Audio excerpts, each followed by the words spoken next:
Update statement, आज इस update statement को हम स्टडी करेंगे इस वीडियो में। अपडेट स्टेटमेंट, अगर आपने ऑलरेडी टेबल्स में डाटा आपका इंसर्टेड है और आप उसमें किसी रो की, एक रो की या एक कॉलम की या मल्टीपल कॉलम्स की या मल्टीपल रोज की जो है डाटा को चेंज करना चाहते हैं, तो अपडेट स्टेटमेंट को आप यूज़ करते हुए टेबल्स की वैल्यूज़ को चेंज कर सकते हैं या मॉडिफाई कर सकते हैं। सो update statement modifies the existing data in a table, यानी कि पहले से मौजूद डाटा जो होगा उसको चेंज करना हो तो उसमें अपडेट स्टेटमेंट आप यूज़ करेंगे। You can also use the update statement change the value in one or more column of a single row or multiple rose. Single row or multiple रोज में एक या एक से ज़्यादा कॉलम्स के अंदर डाटा जो चेंज करना है तो आप अपडेट स्टेटमेंट को यूज़ कर सकते हैं। इसका सिंटेक्स जो है, अपडेट कीवर्ड है, इग्नोर जो है ऑप्शनल, आगे टेबल का नाम आप स्पेसिफाई करेंगे, सेट कीवर्ड, और सेट कीवर्ड के बाद आप कॉलम्स, जितने कॉलम्स आपने वैल्यूज़ चेंज करनी है वो स्पेसिफाई करेंगे। फर्स्ट ऑफ ऑल अपडेट के बाद टेबल का नाम जो है जिसमें टेबल में चेंज करना है, तो फील्ड्स जो है वो आप कॉमा से सेपरेट करेंगे, कॉलम जिनकी वैल्यू आपने चेंज करनी है, that is after the set class. तो यहाँ पे एक्सप्रेशन का मतलब है कि यहाँ पे आप वैल्यूज़, लिटरल वैल्यूज़ भी दे सकते हैं, आप क्यूरी सेलेक्ट स्टेटमेंट के ज़रिए या क्यूरीज के ज़रिए भी जो है वैल्यूज़ वो चेंज कर सकते हैं।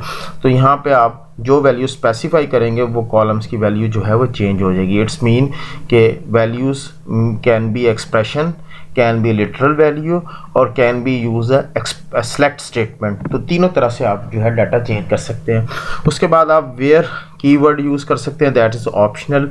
अगर आप वेयर कीवर्ड यूज़ नहीं करेंगे तो तमाम का तमाम रोज का डाटा जो है वो अपडेट हो जाएगा, और अगर आप वेयर कंडीशन स्पेसिफाई कर देंगे तो फिर जो कंडीशन, जो रिकॉर्ड फिल्टर होगा जो इस कंडीशन को मीट, क्राइटेरिया को मीट करता होगा, वही रिकॉर्ड जो है वो चेंज होगा।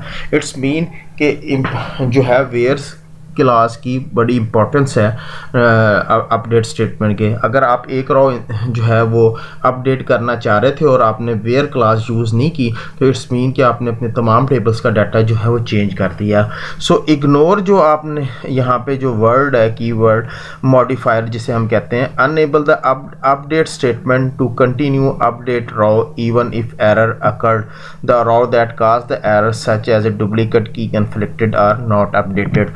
इट्स मीन कि अपडेट कर रहे हैं और अपडेशन के दौरान अगर कोई एरर आ जाता है, कोई एरर जनरेट हो जाता है, तो अपडेट स्टेटमेंट जो है वो अपना कंटिन्यू रखे, वो स्टॉप ना करे और वो जितने भी रिकॉर्ड्स हैं उनको अपडेट कर दे, जिसकी वजह सिवाय वो जो कि जिसमें जो इनवैलिड डाटा था या जिसमें एरर अकर हुआ है, जैसे कि डुप्लीकेट की का कन्फ्लिक्ट आ जाता है, प्राइमरी की रखा है या यूनिक की रखी है, तो उनको अपडेट ना करें जिसकी वजह से एरर जनरेट है, बाकी जो है वो अपडेशन जो है वो परफॉर्म हो जाए। तो अब हम इसकी कुछ एग्जांपल देखते हैं अपडेट स्टेटमेंट के और उसको प्रैक्टिकली परफॉर्म करते हैं।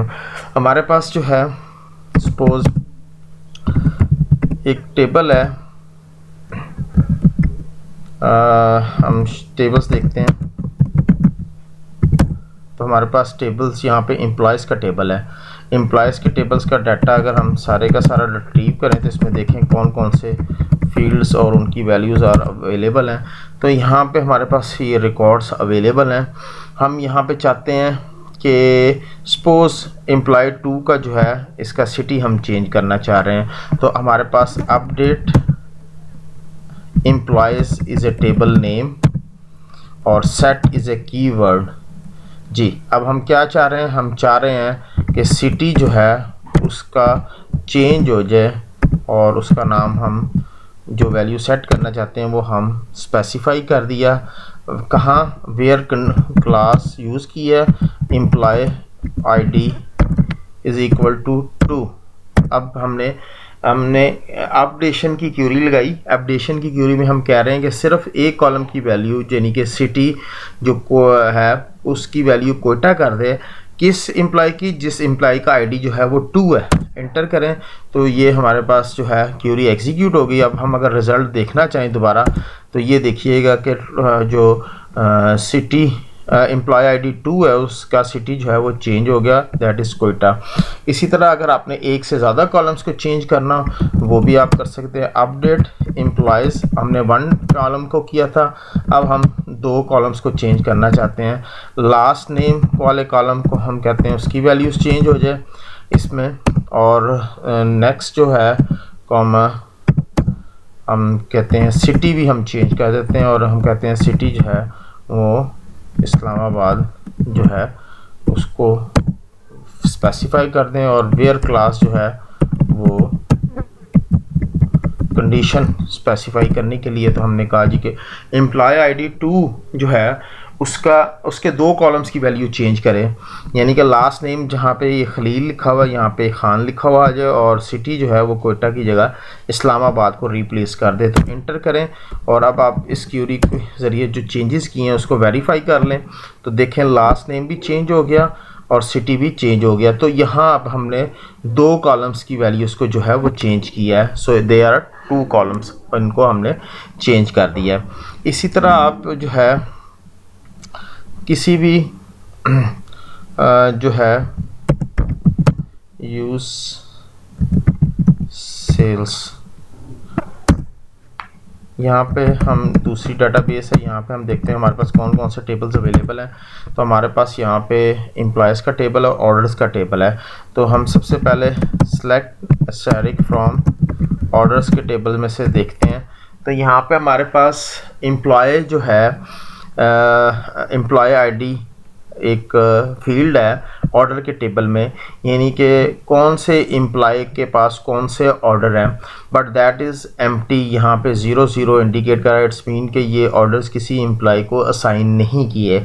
अब हम चाहते हैं कि जो हमारा एम्प्लॉय का टेबल है वहाँ पे हमारे पास एम्प्लॉय आईडी अवेलेबल है। एम्प्लॉयज़ के टेबल को अगर हम देखें तो यहाँ पे हमारे पास ये एम्प्लॉय आईडी अवेलेबल है। हम चाहते हैं कि एम्प्लॉय जो है वो एम्प्लॉय आईडी असाइन हो जाए, जो टेबल्स ऑर्डर का टेबल है उसमें ऑर्डर्स जो हैं वो असाइन कर दिए जाएं। तो हम अपडेट क्यूरी के जरिए इसको असाइन करते हैं और हम कहते हैं जी कि जिस इस्लामाबाद सिटी में जो एम्प्लॉय है उस सिटी के एम्प्लॉयज़ को जो है ऑर्डर जो है ये ओपन ऑर्डर जितने हैं वो असाइन कर दिए जाएं। तो क्यूरी हमारे पास कुछ इस तरह बनेगी, अपडेट ऑर्डर्स के टेबल्स को हम अपडेट करना चाह रहे हैं, सेट एम्प्लॉय आईडी जो कि ऑर्डर के टेबल के अंदर पड़ा हुआ है और जिसके अंदर कोई वैल्यू नहीं है। हम यहाँ पे अब सेलेक्ट स्टेटमेंट के ज़रिए select employee ID from employees के टेबल में से एम्प्लॉय आईडी सेलेक्ट करें, कौन से एम्प्लॉय की है जो कि इस्लामाबाद में जो है जिसका सिटी इस्लामाबाद है उस एम्प्लॉय को जो है उसकी सिलेक्शन करें।